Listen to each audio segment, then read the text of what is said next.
Good evening, everybody. It's indeed a pleasure and a privilege for me to be here today for, I think, a very important topic, and that is STEM, Science, Technology, Engineering, and Management. And as somebody else spoke about, STEAM, which is including arts. It doesn't matter whether you are talking about STEM or STEAM. What is more important is, are we creating a problem-solving, innovative mindset in our country? Are we creating the future innovators of our country? Are we going to be creating the future job creators of our country?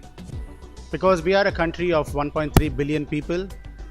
We have what they call as a demographic dividend, which is the envy of many a country.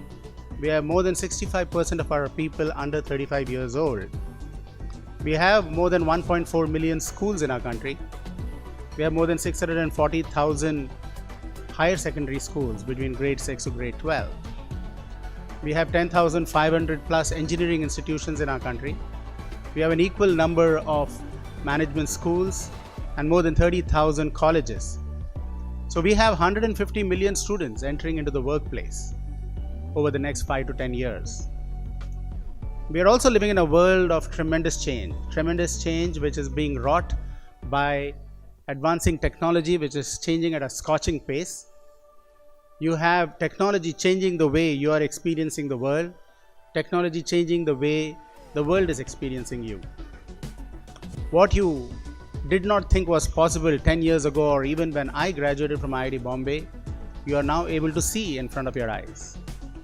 And in this tremendously changing world of ours, where technology is becoming an architect for all the changes that you are experiencing in and around, where 3D printers are changing the way you are able to design, conceptualize, and manufacture right in front of you in your own home, for example, if you have a 3D printer.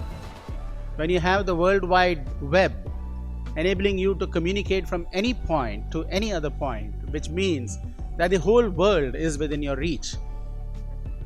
When you're having communications, the cost of communications coming down with fiber optics, satellite communications, wireless communications, all increasing their speed dramatically.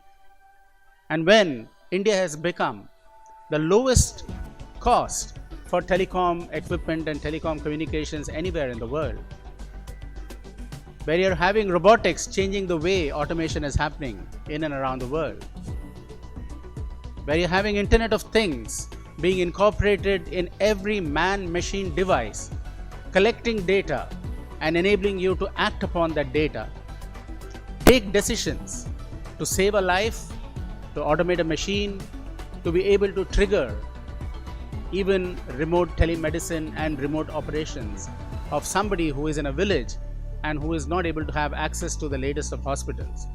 When you have all of these technologies which are changing the shape of the world, and therefore business applications and new models emerging, what is it that we should be doing to ensure that these 150 million students who are entering into the workplace over the next 5 to 10 years are ready to face the world and change the world themselves? And that is why this discussion is so important. And that is why the Atal Innovation Mission, which I am part of, is so very focused on two things. One, how can we create an ecosystem of innovation and promote this ecosystem of entrepreneurship in and across the country? How do we ensure that our country, which has never lacked for great innovators, great thinkers, great engineers, great scientists, great medical practitioners, great artists, our country has never lacked for them, but a Satya Nadella has to go to Microsoft in the United States to lead such a company. A Sundar Pichai heads Google. How can we create hundreds of Sundar Pichais and hundreds of Satya Nadellas in our own country? So in order to do that, we have to create an ecosystem of innovation and an ecosystem of entrepreneurship in India, which is missing. Because this is available abroad, many of our great Indian students go there and they are able to flower and blossom and reach their full potential, whereas they are not able to do that in India. And that is why the Atal Innovation Mission is focused on two things. One, you cannot talk of entrepreneurship, you cannot talk of innovation unless you create innovators, you create an innovative thinking, you create innovative mindsets. Our school systems have served us so far quite well. We have focused on rote learning. And out of that rote learning has come an industry, an IT and ITS industry, which is $180 billion as of last year. So it has served us well, and it has propelled us into the knowledge economy of the world. And India is being recognized as a powerhouse of knowledge economy. But what are we going to do? What brought us here is not going to take us to the next level. In order to go to the next level, we have to convert our young students from rote learners and from job seekers to job creators. And if you want to create them as job creators, you have to make them problem solvers. You have to stimulate and instigate the innovative mindset in them. They have to move over from a paradigm, there's a paradigm shift that is required, from a rote learning, get good marks in the exam, get into a better university, get good marks in the exam, get into a higher university abroad, or get good marks again there and join Google or IBM or TCS. We want to change that. We want every student to become a potential job innovator, a job creator, somebody who can change the world, somebody who can put a ding in the universe, as Steve Jobs said, because that is the potential that our country has. That's the potential that our students have. And I've been simply amazed as I travel around the length and breadth of the country, visiting the Atal Tinkering Labs, which is an important initiative, to see the type of innovations that our young students from grade 6 to grade 12 are able to create.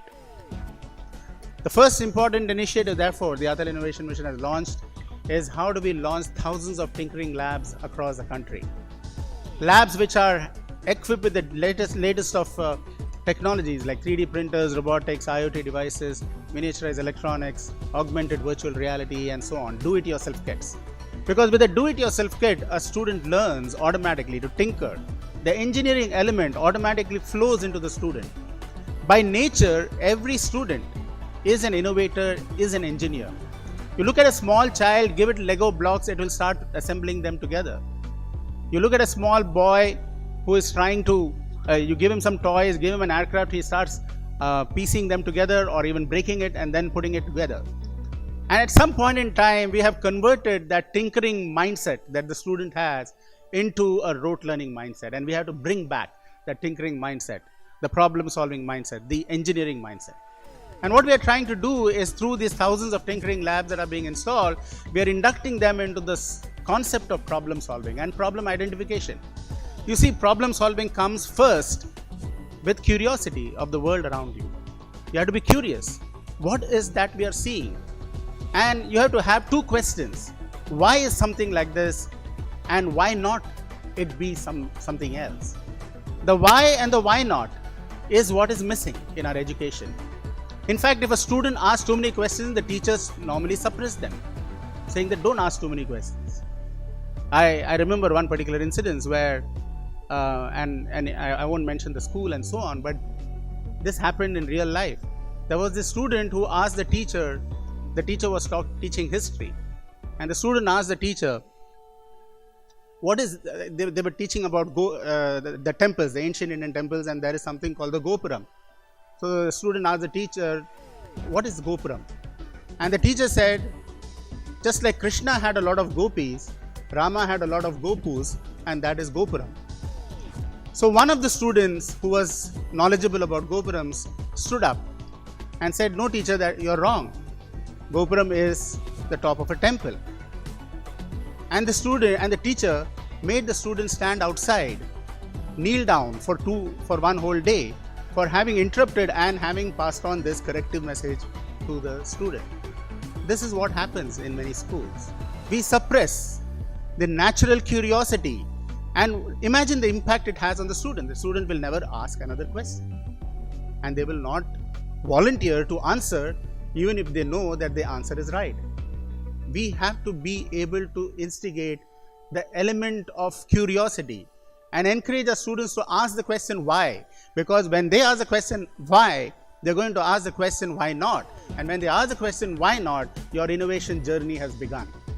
And that is when you start on your innovation journey. And this is what we do by stimulating thousands of tinkering challenges, tinkering marathons across the country.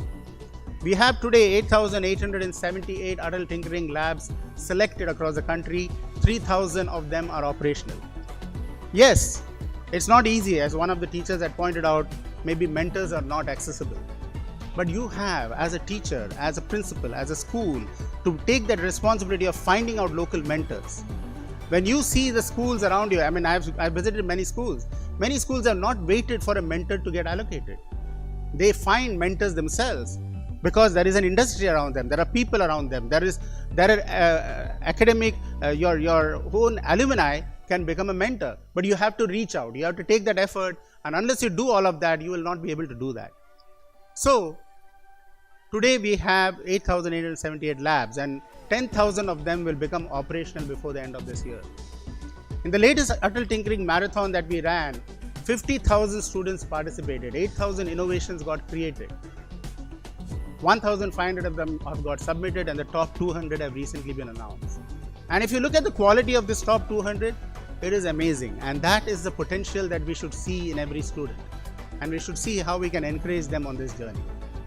The second major innovation intervention that Atal Innovation Mission has done is to launch hundreds of incubators. What we need is world-class incubators in the country. You see, our students graduating from universities don't have an opportunity to start a startup even if they have a brilliant idea. And an incubator, which is given a grant of 10 crores by the government of India, has now the opportunity to be able to foster startups, to nurture startups, and to be able to make them into unicorns, and to give the students, the talented student, the opportunity of creating a startup, of becoming a job creator. We have launched 101 incubators across the country. 43 of them are operational. More than 600 startups have started in the last 1 year. By the end of this year, we will have all the 101 operational. And we expect that 5,000 startups will come out of it in the next 4 years. 25 startups per incubator every 2 years. Imagine the impact that this can have on the future of our country. Even if 20% to 25% of these startups succeed, they can be potential job creators. That can be the next Facebook or the next Google coming out from here. But we need to give them the opportunity, we need to give them the exposure, and we need to protect them from the valleys of death, as they call in a startup cycle. Because there are many valleys of death, and a great idea doesn't become a great product unless you are able to eliminate that valley of death. And that valley of death elimination is what the job of the incubator is. The incubator would provide the necessary technology and research lab access. It would provide the necessary mentoring support, the business planning strategy support, the market access reach, the outreach events which are so necessary in a startup's life, and all of that in order to make them succeed. The third intervention that the Atal Innovation Mission is doing is to launch what are known as Atal New India Challenges. These challenges are developed along with the ministries to identify very specific problems that can have, if there is an innovation for that, you will have a national impact, either socially or economically. 24 New India Challenges have been launched in the last in the last 3 months. 950 applications came out, and these were in the areas of drinking water and sanitation, Ministry of Agriculture, Climate Smart Agriculture, Urban Housing and Development, Smart Cities Development, Ministry of Rail and Ministry of Transportation for safety systems and other systems required by the railways and transportation, electric mobility, and so on. Out of this 950, we will be selecting 50 winners who will be announced in the month of June. And these would have ready-made products, and 1 crore of grant is being given to convert that prototype of a product into a commercially deployable product. And that is the purpose of the Atal New India Challenge. We will be launching many more challenges like this. And the fourth intervention, which is work in progress, is how do you stimulate the MSME industry, the micro, small, medium enterprises, to ensure that they all get into the innovation bandwagon. You see, we can talk about Make in India and all of that stuff, but unless the MSME industry gets initiated and starts innovating, you will not be able to make in India a success. So we'll be launching an initiative called Arise, Applied Research and Innovation for Small Enterprises. And this will enable and galvanize the MSME industry to innovate, and there will be awards being given, challenges will be thrown. And this is very similar to the US SBIR program, the Small Business Innovation Research Program in the United States, which is responsible for 70% of employment. The small businesses of United States are responsible for 70% of employment and 70% of new employment that gets generated in the United States. We need to create that environment in India with 1.3 billion people. How are we going to manage it if we don't stimulate small business innovation and research?